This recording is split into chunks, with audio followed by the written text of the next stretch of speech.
sanad guuradii 18 ayaa ka soo wareegtay markii madax banaanida Soomaaliland lagaga dhawaaqay 1999 magaalada Burco ayaa maanta si ballaaran loogu xusay magaalo xeebadka Berbera iyo deegaanada hoos yimaada gobolka Saaxil waxaana qaar ka mid ah shaqaalaha laamaha dawladda ee kala duwan iyo ganacsato iskaashato dadweynaha kala duwan ee magaalada Berbera oo lulaya astaanta qaranka Soomaaliland ay socod luga ku marayeen laamiga jidka timirta ee magaalada Berbera waxayna soo buuxdhaafiyeen fagaaraha lagu qabanayo xuska 18 May wasiirada wasaaradaha ganacsiga iyo maalgashiga iyo wasiir ku-xigeenka wasaaradaha arrimaha dibadda oo bulshada gobolka Saaxil kala qayb galay xuska 18 May iyo maamulka gobolka Saaxil ka degmada Berbera maareeyaha takada magaalada Berbera ayaa salaan ka qaatay ciidamada qaranka oo gaardi ku marayay wadooyinka magaalada Berbera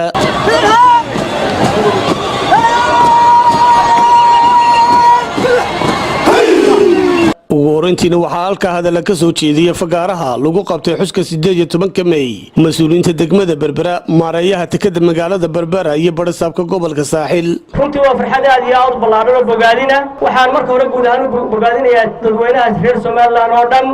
waxaan kaloo si gaar ah u bogaadinayaa reer Saaxil iyo reer Berbera sida sharafta leh karaamada leh ee qiimaha leh qiirada leh wadaninimada leh ay uga soo qayb galeen xuska maalintooda suntan sida cadceeda u cad Soomaaliland ha noolaato maanta waxaan u dabaaldegaynaa 18 May oo maalintii qaranka Jamhuuriyadda Soomaaliland way 18 jirsatay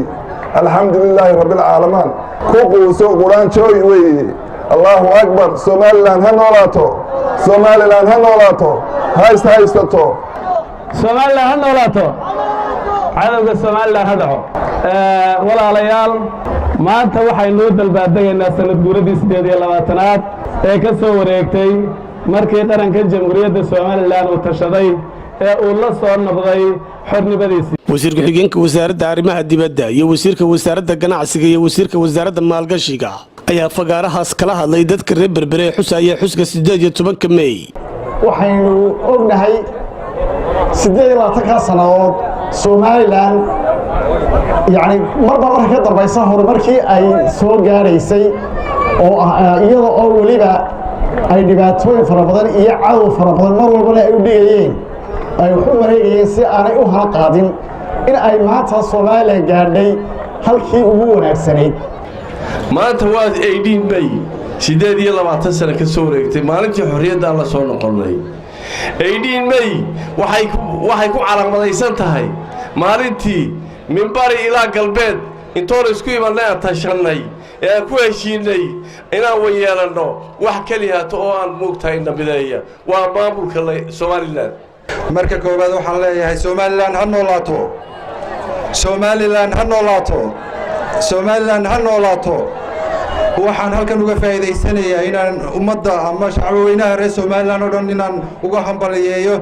sanad guuradii 18aad ee madax banaanineeda aynu la soo noqonay waxa kale oo gaar ahaan halkan ugu hambalyeynaya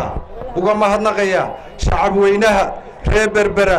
iyadoo rabadaan oo kuleelkaasi jiro isugu soo baxayna u dabaaldegaan